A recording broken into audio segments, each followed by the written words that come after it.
अस्सलाम वालेकुम नाज़रीन इकराम, आज की ताज़ा तरीन ख़बरों के लिए हम देखते हैं NNI न्यूज़ चैनल पर आज की ताज़ा और अहम खबर। हमारे पड़ोसी मुल्क पाकिस्तान से आतंकवादी घुसकर आते हैं और पहलगाम में हमारे वतन अजीज के बेकसूर 26 लोगों की जान को ले लेते हैं।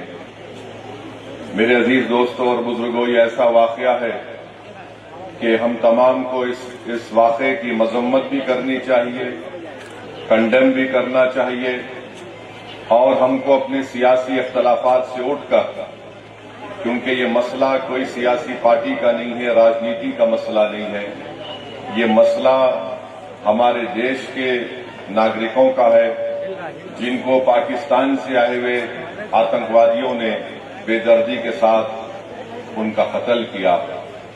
आप खुद सोचिए थोड़ी देर के लिए, अपने दिलो दिमाग पर जोर।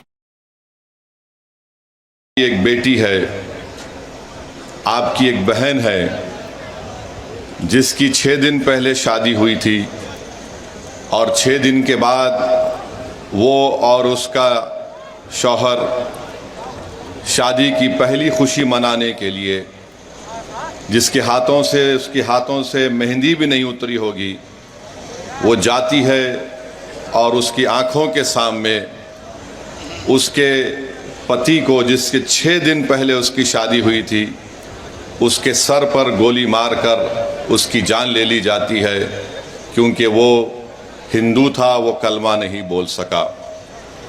आप अपने दिलो दिमाग पर जोर डालकर सोचिए कि हमारी एक बेटी है जिसकी 2 महीने पहले शादी हुई और वो 2 महीने की शादी के बाद जब पहलगाम में बेसरन मीडोस को जाती है तो वहाँ पर भी उसके आँखों के सामने उसकी पति को उसके सर पर गोली मार दी जाती है। और वो बेवा हमारी बेटी ये कहती है कि जब मेरे पति को गोली मारी गई तो मैं उसके चेहरे को भी नहीं देख सकी बराबर। तो मेरे अजीज़ दोस्तों और बुज़ुर्गों, हम तमाम को इस दहशतगर्दी आतंकवादी की मजम्मत करना है और याद रखिए कि 19वीं सदी के आगाज़ पर 2 मुल्क मज़हब के नाम पर बनाए गए थे और आज मैं ज़िम्मेदारी के साथ कह रहा हूँ कि 75-80 साल के बाद ये दोनों मुल्क नाकाम स्टेट हैं, फेल्ड स्टेट हैं। एक का नाम पाकिस्तान है, दूसरे का नाम इज़राइल है। ये दोनों भी मज़हब की बुनियाद पर बनाए गए थे। एक ये कहकर भारत को तोड़ा गया कि मुसलमानों का अलग मुल्क होगा और एक मुल्क को ये कहकर अरबों की ज़मीन छीनी गई कि यहाँ पर हम यहूदियों का मुल्क बनाएंगे। उन्होंने यहूदियों का मुल्क नहीं बनाया बल्कि ज़ायनिज़्म की आइडियोलॉजी को आगे बढ़ाने के लिए मुल्क बनाया। ये दोनों ममालिक एक फेल्ड स्टेट है जहाँ पर उन्हीं के मुल्क में लोगों पर जुल्म किया जाता है। तो हम उम्मीद करते हैं कि हमारी सरकार, इस देश के प्रधानमंत्री, ये जो आतंकवादी हमला हुआ है, बुज़दिलाना हमला हुआ है, वो उस पर मौसर कार्रवाई करेंगे, मरने वालों को वो इंसाफ दिलाएंगे और हम उम्मीद करते हैं कि हमेशा के लिए पाकिस्तान से जो आतंकवादी हमारे देश में आकर मासूम लोगों की जानें लेते हैं, चाहे वो हमारी बेटियां हों या फिर वर्दी पहनने वाले हमारे नौजवान बेटे हों, इन आतंकवादी हमले को ख़त्म करने के लिए हम उम्मीद करते हैं कि देश के प्रधानमंत्री पाकिस्तान से आए हुए आतंकवादी और पाकिस्तान जैसे एक फेल्ड स्टेट के ख़िलाफ़ वो एक मौसर कार्रवाई करेंगे, ऐसा इक़दाम करेंगे कि दोबारा पाकिस्तान 100 मरतबा सोचेगा कि भारत की सरज़मीन में आकर किसी को मारने के बारे में। मेरे अजीज़ दोस्तों और बुज़ुर्गों, मैं आपको ये बताना चाहता हूँ कि पाकिस्तान ये पूछ रहा है कि भारत के पास अगर कोई प्रूफ है तो दो। अरे बेशर्मो, क्या हमने तुमको पठानकोट में बुलाकर नहीं दिखाया था कि पठानकोट हमारा एयरफोर्स का बेस में तुम्हारे आतंकवादी आकर वहाँ पर कोहराम मचा कर गए? तुम्हारी लोग पाकिस्तान से आकर देखे उसके बावजूद भी तुमने उन आतंकवादियों के ख़िलाफ़ कोई एक्शन नहीं लिया। 26/11 का वाक़या हुआ, मैं जानता हूँ आंध्र तेलंगाना में निज़ामाबाद एक इलाक़ा है, वहाँ की हमारी एक बेटी जिसकी शादी हो के चंद दिन हुए थे, उसने अपने ख़ानदान वालों के साथ वीटी स्टेशन पर थी। पाकिस्तान से आए हुए आतंकवादियों ने वीटी स्टेशन पर गोलियां मारकर लोगों की हत्या की, तो उसमें निज़ामाबाद की एक नई दुल्हन भी मारी गई थी। पाकिस्तान कभी भी इकरार नहीं करेगा कि उनके मुल्क से आतंकवादी आकर भारत में लोगों का कत्ल कर रहे हैं। पाकिस्तान को अब समझाने का वक्त ख़त्म हो चुका है। मैं बड़ी जिम्मेदारी के साथ जज्बात में लाए बगैर कह रहा हूँ कि ये वक्त जवाब देने का है, ये वक्त सोचने का नहीं है।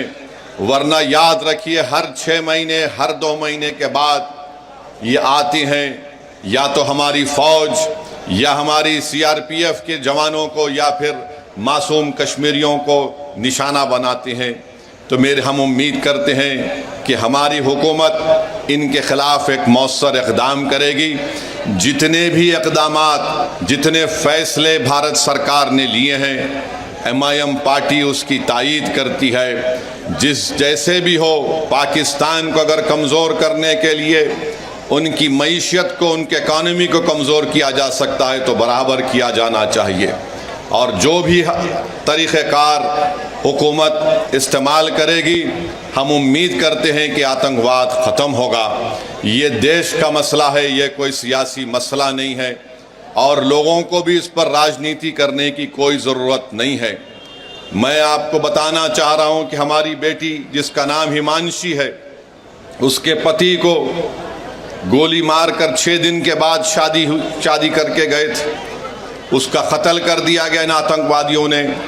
ये हमारी बेटी हिमांशी का पैगाम देती है, हमारे देश में बसने वाले जो लोग हिंदू मुस्लिम का जहर फैला रहे हैं, वो कहती है कि मैंने अपने पति को खोया, मगर मैं नहीं चाहती कि मुसलमान और कश्मीरियों के ख़िलाफ़ नफ़रत के मज़ारे किए जाए। हम उम्मीद करते हैं कि भारत सरकार हमारी इस बेटी जिसने अपने पति को खोया है, उसके इस अल्फाज को याद रखेगी, और देश कभी उन लोगों को माफ़ नहीं करेगा जो ऐसे वक्त में बजाय हम मुत्तहिद होकर इन आतंकवादियों से और इन आतंकवाद को प्रमोट करने वाले देश से मुकाबला करें, जो हमारे मुल्क में इसका फ़ायदा उठाकर नफ़रत को फैलाना चाहते हैं। याद रखो, इस वक्त पर हमको नफ़रत नहीं, हमको अमन को और मोहब्बत को पैदा करना है, ताकि हम देश को मजबूत रख सकें। और जो लोग नफ़रत और जहर फैला रहे हैं, याद रखो, तुम LET और पाकिस्तान के चेहरों पर मुस्कुराहट लेकर आ रहे हो। हम ये चाहते हैं कि इन जालिमों के चेहरों से मुस्कुराहट ख़त्म हो जाए। हम ये चाहते हैं कि जो लोग हमारे पड़ोस मुल्क में बैठकर हमारे बच्चियों को हम बेवा होते देख रहे हैं, हम ये चाहते हैं कि उनकी आंख में आंसू आए, वो रोएं, अपनी किस्मत पर रोएं। और आज ये वक्त है कि भारत को एक मुत्तहिदा तौर पर ऐसे लोगों के ख़िलाफ़ पैगाम देना है। हम भारत के प्रधानमंत्री से इस बात का मुतालिबा करते हैं कि जितने 26 लोग वहाँ पर मारे गए, भारत सरकार उनको शहीद का रुतबा दे, ताकि लोग हमेशा के लिए उनको याद रख सकें। ये मैं ही नहीं कह रहा हूँ, बल्कि उन परिवार के लोग इस बात का मुतालिबा कर रहे हैं कि जो लोग मारे गए उनको शहीद का रुतबा दिया जाए। जो मारे गए उनके परिवार के लोग कह रहे हैं कि हम इंतज़ार कर रहे हैं कि कब हमारे मरने वालों से इंसाफ होगा। हम उम्मीद करते हैं कि भारत सरकार एक ठोस और मजबूत इक़दाम करेगी ताकि आतंकवाद का खात्मा हो सके। दूसरी बात, मेरे अजीज़ दोस्तों और बुज़ुर्गों, मैंने कहा कि मेरी खुशकिस्मती है कि मैं यहाँ पर इस तारीख़ी सरज़मीन पर आया हूँ, और जो लोग बिहार हो या भारत हो, यहाँ पर जहर उगल रहे हैं समाजों के दरमियान में, समुदाय के दरमियान में, मैं उनको याद दिलाना चाहता हूँ कि बतख मियान अंसारी ने जो कुर्बानी दी उसको याद रखो। उनको कहा गया कि गांधी जी के खाने में जहर मिला दिया जाए, तो शख्स ने कहा कि मैं नहीं मिला सकता, और जाकर गांधी जी को बता दिया। कि आपके खाने में जहर डाल दिया गया है। ये और बात है कि कितनी सरकारें बनी भारत में, मगर किसी ने भी बतख मियाँ को वो इज्जत नहीं दी जो उनको मिलनी चाहिए थी। खैर, बतख मियाँ को इज्जत नहीं मिली, हम उनको हमेशा याद रखेंगे, अपनी औलादों को सिखाएंगे कि देखो ये वो शख्स था, अगर वो जहर दे देता तो गांधी जी की हत्या हो जाती, मगर उस शख्स ने अपनी जान की परवाह नहीं की।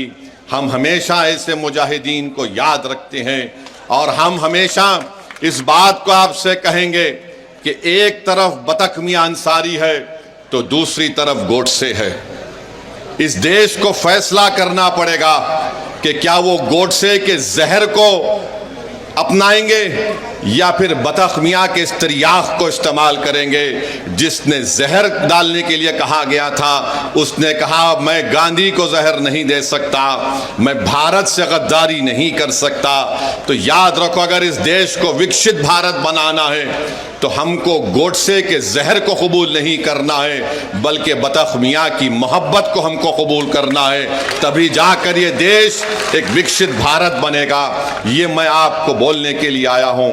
मेरे अजीज दोस्तों और बुजुर्गों, तीसरी बात यह है कि आप जानते हैं कि ये हमारे देश के अंदर की बात अब कर रहा हूं। आप जानते हैं कि भाजपा ने एक ऐसा कानून बनाया जिससे मुसलमानों के ईमान पर हमला हो रहा है, हमारे मस्जिदों पर हमला हो सकता है, हमारी शनाख्त पर हमला हो सकता है, हमारी शहरियत पर तो हमला CAA का कानून बना दिया गया। याद रखिए, ये वफ़ तरमीमी कानून 2025 जो बनाया गया है, ये सिर्फ और सिर्फ RSS की एक कोशिश है कि भारत के मुसलमानों से उनकी मस्जिदों को छीन लिया जाए, उनकी दरगाहों को छीन लिया जाए, उनके खानखाहों को छीन लिया जाए, ख़बरस्तानों को छीन लिया जाए, ईदगाह को ख़त्म कर दिया जाए, इमाम बाड़ों को ख़त्म किया जाए। मैं आपसे अपील कर रहा हूँ कि आप इस काले कानून के ख़िलाफ़ मुत्तहिदा तौर पर खड़े हो जाइए और एक आवाज़ में हम सबको ये पैगाम देना है कि भारत के संविधान को बचाना है और वफ़ के कानून को वापस लेना है। मोदी, ये हमारा ऐलान होना चाहिए, क्योंकि ये कानून बाबा साहेब अम्बेडकर के बनाए हुए संविधान के फंडामेंटल राइट्स के खिलाफ बनाया गया है। मुझे अफसोस है इस बात का कि नीतीश कुमार, चिराग पासवान, कुशवाहा साहब, चंद्राबाबू नायडू, जयंत चौधरी, कुमारा स्वामी ने इस कानून की, इस काले कानून की तायीद की। हम पूछना चाहते हैं नीतीश कुमार से, चिराग पासवान से, कुशवाहा साहब से, मांझी साहब से, क्या बिहार प्रदेश में हमारे हिंदू भाइयों की मंदिरों का एक कानून नहीं है 1950 का, जो ये कहता है कि मंदिरों में वही लोग मेंबर बन सकते हैं जो हिंदू धर्म से उनका ताल्लुक है। जब आपके लिए कोई बात अच्छी है तो फिर मुसलमान धर्म के वक्फ बोर्ड में आप कैसे किसी गैर मुस्लिम को मेंबर बनाएंगे? जब आप कानून बना दिए कि कोई हिंदू से सिर्फ हिंदू ही मेंबर बनेगा, तो फिर मुस्लिम वक्फ बोर्ड में आप कैसा कानून बनाए कि गैर मुस्लिम यहां पर मेंबर बनेगा? बनाने की वजह क्या है हमको बताओ आप, मगर वजह नहीं बताते हैं।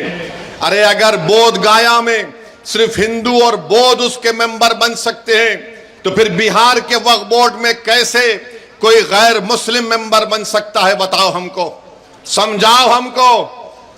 तुम समझा नहीं सकते, तुम्हारे पास कोई दलील नहीं है, तुम सिर्फ मुसलमानों से नफरत की बुनियाद पर एक काला कानून बनाए हो। तुम वक्फ की जायदादों को लूटने के लिए इस तरह का कानून बनाए हो। और भाजपा के लोग अपना एक पैम्फलेट निकाले हैं, एक 4 पेज का और एक 15 पेज का है।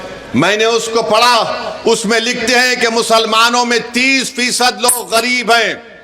और भारत के प्रधानमंत्री अपने भाषण में कहते हैं कि अब्दुल कब तक पंक्चर बनाएगा। सुनो प्रधानमंत्री, 11 साल से आप प्रधानमंत्री हैं, कितने मॉब लिंचिंग के वाकयात हुए, कितने अखलाक और कितने पीलू खान को मारा गया, कितने दंगे हुए।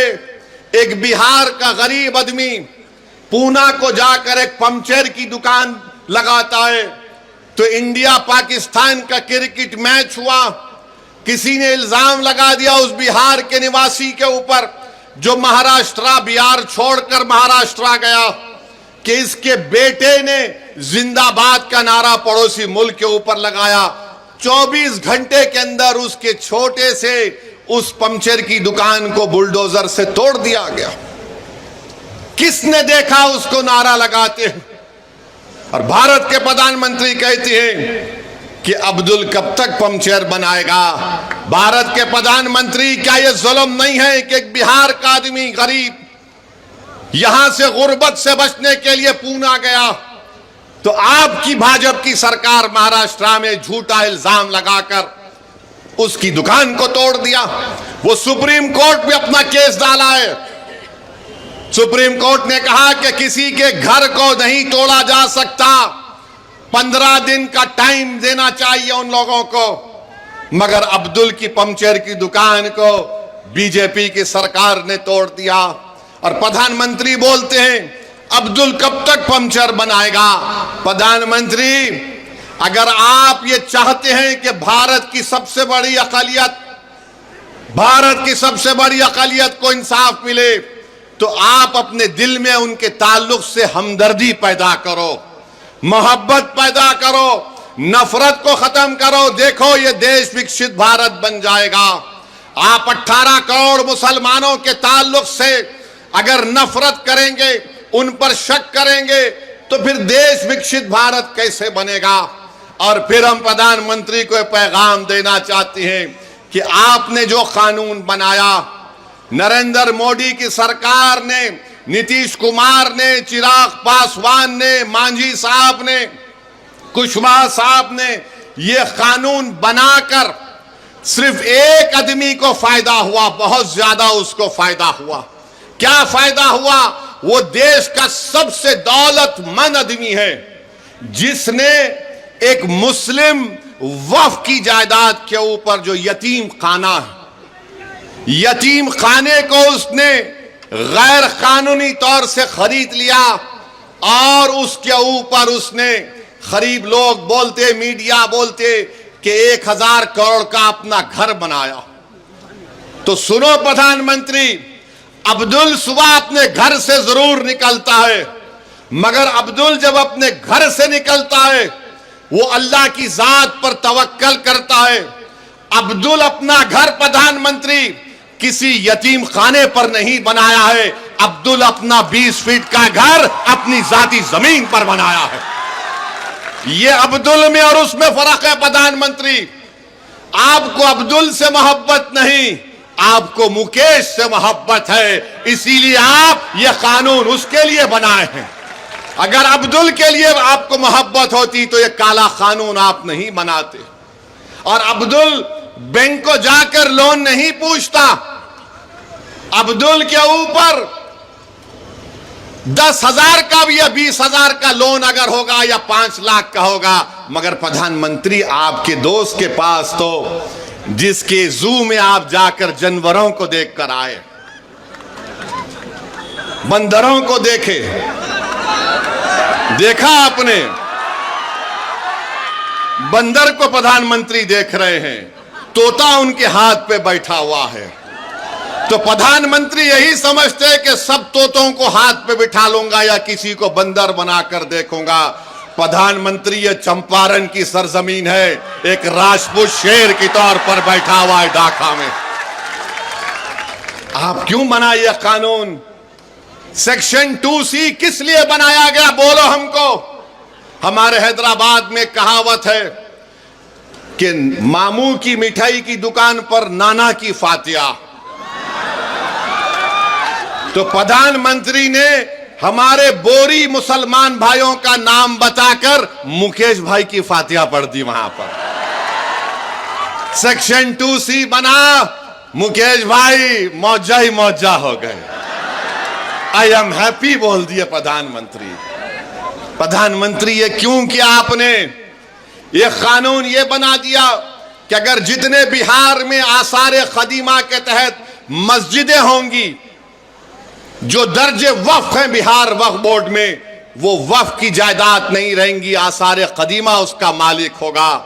जो जालिम लोग टीवी चैनल पर बैठकर आदिल हसन से असदुद्दीन ओवैसी को गाली देते हैं, प्यारे जितनी गाली देना है दो, कोई फर्क नहीं पड़ता।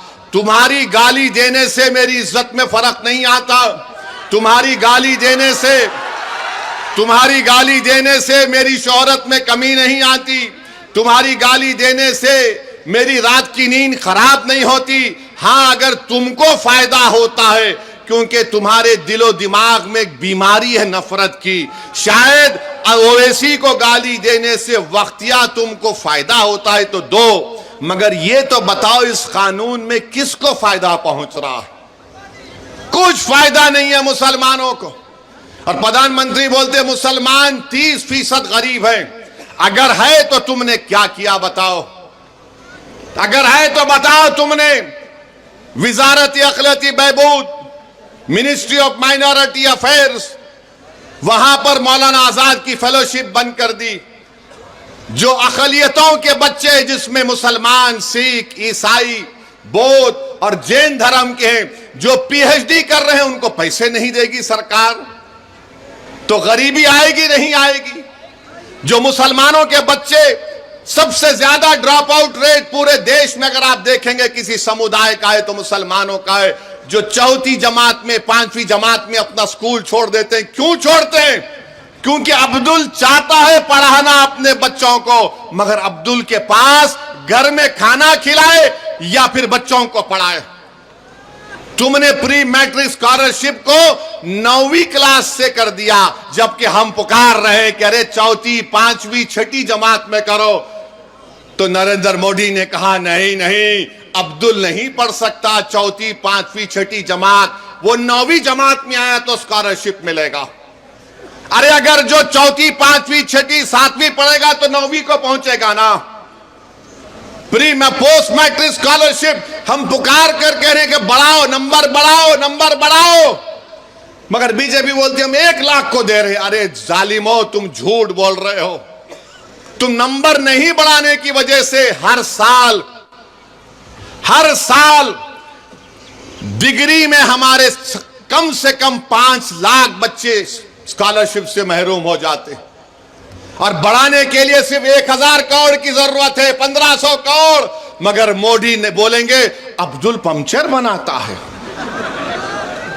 मोदी जी, दलील देकर कह रहा हूं, झूठ नहीं बोल रहा हूं, आप मेरे दलील का जवाब नहीं दे पाओगे। अरे अब्दुल अगर गरीब है तो हुकूमतों ने हमको गरीब बना दिया। अब्दुल अगर पंचर की दुकान पर काम कर रहा है तो किसी हद तक अब्दुल के बाप की भी जिम्मेदारी है, क्योंकि अब्दुल के बाप ने समझा ये सामाजिक इंसाफ की बात कर रहे हैं, ये सेकुलरिज्म की बात कर रहे हैं। हमने सबका साथ दिया, कभी सामाजिक न्याय पर दिया, तो कभी यादव मुसलमान इत्तेहाद के नाम पर दिया, तो कभी हिंदू मुस्लिम इत्तेहाद के नाम पर दिया। जिसको हमने वोट दिया वो मोटा हो गया, वो महल में जाकर बैठ गया, और जिसने उनको वोट डाला गरीबी उसका मुकद्दर बन के रह गया। तो अब आपको सोचना है कि आप किस तरीके से फैसला लेंगे। हम आपके सामने ये बोलने आए हैं कि भाजपा भी जिम्मेदार है अगर अब्दुल जिम्मेदार गरीब है तो। और बीजेपी अपने पैम्फलेट में कहती है कि 70% वक्फ की जायदाद पर कब्जा हो गया, तो तुम कब्जा कैसे निकालोगे? मोदी ने कानून यह बनाया कि जो 12 साल से जिस जमीन का मालिक अल्लाह है, उस पर अगर वो 12 साल से कब्जे में है, तो मोदी कह रहे हैं कि मालिक तो अल्लाह होगा, मगर मैं कानून बनाकर तुझे मालिक बना रहा हूं। वो 70% अगर जायदादों पर वक्फ की जमीन पर कब्जा हुआ है, तो सब लैंड ग्रैबर खाबिजीन उसके मालिक बना दिया आपने। बताओ फिर क्या होगा? यह कानून शियाओं को नुकसान पहुंचाता है, सुन्नियों को पहुंचाता है, बोरियों को पहुंचाता है। यह कानून जो बंदियों को नुकसान पहुंचाता है, बरेलवियों को नुकसान पहुंचाता है, अहले हदीस को नुकसान पहुंचाता है, यह कानून मुसलमानों को नुकसान पहुंचाता है। इसलिए हम आपसे अपील कर रहे हैं कि all India Muslim personal law board ने जो एहतजाजी प्रोग्राम बनाया है, आप उसका साथ दें। आपने बत्ती गुल की थी, 15 मिनट के लाइट गुल कर दी, आपने किया था ना आपने। अब जब विधानसभा के चुनाव आएंगे, जब विधानसभा के चुनाव आएंगे, 20 साल आपने नीतीश को वोट दिया, 15 साल आपने लालू को वोट दिया, क्या हासिल हुआ आपको बताओ? पढ़ाई के लिए बिहार से बाहर जाना पड़ता, नौकरी के लिए बिहार से बाहर जाना पड़ता। मुझे माफ कर दीजिए अगर मैं जो अब कहने वाला हूं, आपका हाल ऐसा है कि सिर्फ मनी ऑर्डर पर आपका घर चलता है। मनी ऑर्डर पर हमारा घर चलता है बिहार में। ये 20 साल और ये 15 साल राजनीति करने वालों ने हाल हमारा कर दिया है। तो जब चुनाव आएंगे तो 15 मिनट के लिए बत्ती गुल नहीं करना, पूरे 5 साल के लिए बीजेपी के, नीतीश की और राजद की बत्ती गुल करना पड़ेगा आपको। आप करेंगे ना? कहीं जज्बात में आके हाथ तो नहीं उठा रहे? अगर आप वादा कर रहे हैं बत्ती गुल करेंगे इन लोगों की, तो मैं ढाका की जनता को खुशखबरी दे रहा हूं कि हमने हमारे भाई राणा रंजीत को यहां से अपना उम्मीदवार बनाने का ऐलान कर रहे हैं।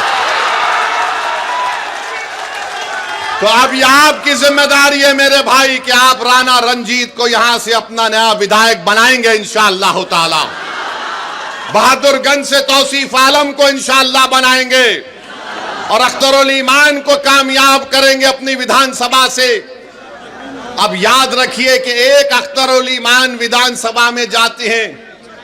आप बैठो बैठो, अभी एक अख्तरुल ईमान विधानसभा को जाते हैं, अख्तरुल ईमान को 2 मिनट का टाइम स्पीकर देता है और 2 मिनट में अख्तरुल ईमान सबको परेशान कर देते हैं। तो इंशाअल्लाह ताला अगर हम मुत्तहदा तौर पर अपने वोट का इस्तेमाल करेंगे तो अख्तरुल ईमान का बाजू नहीं बल्कि बिहार के गरीब और मजलूम अवाम का बाजू तौसीफ आलम और हमारा राणा बनेगा इंशाअल्लाह ताला। तो मेरे अजीज दोस्तों और बुजुर्गों, मुत्तहदा तौर पर अपने वोट का इस्तेमाल करिए। अब बहुत हो गया, ये हर बार चुनाव आता तो इनको एक ही चीज नजर आती, ओवैसी बी टीम है, ओवैसी बी टीम है, ओवैसी वोट काटने के लिए आया है। अरे तुम याद रखो, जब तक अल्लाह मुझे जिंदा रखेगा मैं तुम्हारी नाक में और दिमाग में दम करके रखूंगा इंशाअल्लाह ताला। तुम जितना बोलते बोल लो, मगर लालू जी आपके 15 साल हमको क्या मिला बताओ? नीतीश 20 साल बताओ बिहार के गरीबों को क्या मिला? आप 20 साल मुख्यमंत्री रहे।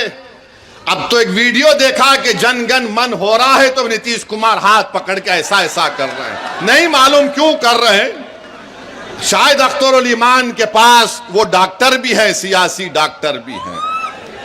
आप बताइए आप किसका साथ देंगे?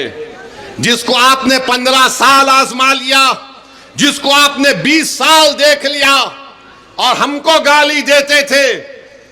2 मर्तबा लालू नीतीश आए और कहा कि ओवैसी को रोको वरना भाजपा आ जाएगी, और आप बेचारे मासूम इनकी बातों में आ गए। आपने उनको वोट दिया मगर फिर वो लड़ लिए, फिर ऐसा लड़ लिए कि बीजेपी भाजपा आ गई। तो जिम्मेदार हम नहीं है अगर बिहार में बीजेपी है, जिम्मेदार लालू है और नीतीश कुमार है। और याद रखिए हमारी जिम्मेदारी नहीं है, हमने कभी भी फिरका परस्ती का साथ नहीं दिया। हमने हमेशा हिंदू मुस्लिम इत्तेहाद को मजबूत करने का काम किया। मगर याद रखो मेरे अजीज दोस्तों और बुजुर्गों, मगर यह बात तो सही नहीं है कि मैं अपने घर को जलाकर किसी के घर में जाकर रोशनी का चिराग जलाऊं। मेरा घर अगर आबाद रहेगा तो मैं अपने घर के चिराग को जलाकर बाजू के घर में जाकर चिराग जलाऊंगा।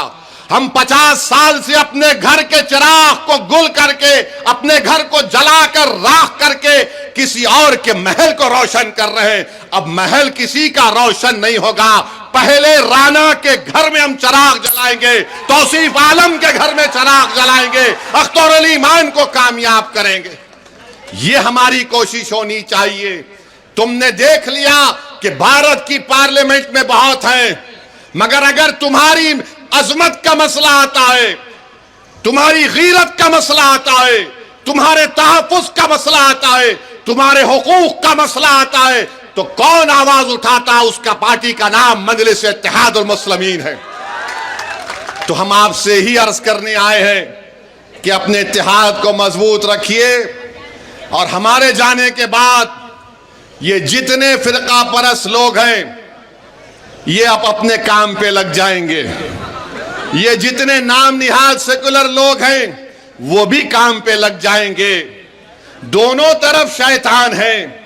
शैतानों की मीटिंग होगी और बोलेंगे अब क्या करें, इसने तो राना को हमारे सर पे लाके बिठा दिया। एक अख्तर परेशान कर रहा था तो तौसीफ भी आ गया। तो मेरे अजीज दोस्तों और बुजुर्गों, इनके झूठे प्रोपेगेंडे को आपको मुस्तरद करना है। एक मर्तबा मुत्तहदा तौर पर अपने वोट का इस्तेमाल करिए। सीमांचल की गयूर जनता ने 5 विधायक को कामयाब किया, तो यही लालू परिवार ने कहा कि नहीं, ये कैसे हो गया कि हम 50 साल से इनको अफीम चटा रहे, हम 50 साल से इनके दिलों में डर बिठा रहे हैं। ये कौन सा काम हो गया कि ये डर और अफीम को छोड़कर अपने वोटों से, अपनी ताकत से अपने 5 विधायक को कामयाब कर लिए। तो एक मंसूबा बनाया गया और 4 को खींच लिया गया। वो बेजमीर थे, उन्होंने अपना जमीर बेच दिया। जो जिंदा था उसका नाम अख्तर अली मान है। तो मैं इन तमाम से कहना चाह रहा हूं, तुमने 4 को भगा लिया, अब 24 आएंगे इंशाअल्लाह ताला, देखना तुम। 4 गए तो 24 आएंगे। अरे याद रखो, ये सफर जो हम अपना आगाज किए हैं बिहार प्रदेश में, शख्सियतों पर यह सफर चलने वाला नहीं है। सुबह क़यामत तक इंशाअल्लाह ताला बिहार की सरजमीन पर एमआईएम पार्टी आबाद और शादाब रहेगी। मैं अख्तर अली मान और तौसीफ आलम, तुम्हारे खंदों पर हम अपने खबरों में लिटाए जाएंगे, हमारी हड्डियां बोसी हो जाएंगी, मगर हमारा पैगाम जिंदा रहेगा। ये नौजवानों, अब तुम्हारी जिम्मेदारी है कि तुम आओ, आगे बढ़ो और अपने हक को हासिल करो। बुजुर्गों, इन नौजवानों की सरपरस्ती करो। मेरी माँ और बहनों, तुम रातों में उठकर जो आंख में आंसू लाकर सोचती हो कि मेरे बेटे और बेटी के मुस्तकबिल का क्या होगा, अब फिक्र मत करो। अब तुम्हारी रातों की बेचैनी इंशाअल्लाह ताला मोदी, नीतीश और लालू के दिलों में बेचैनी हम पैदा करेंगे। सिर्फ आपसे अपील कर रहे हैं कि मुत्तहिद हो जाइए, मुत्तहिदा तौर पर अपने वोट का इस्तेमाल करिए। यही आपसे हम कहने आए हैं। आपका बहुत बहुत शुक्रिया।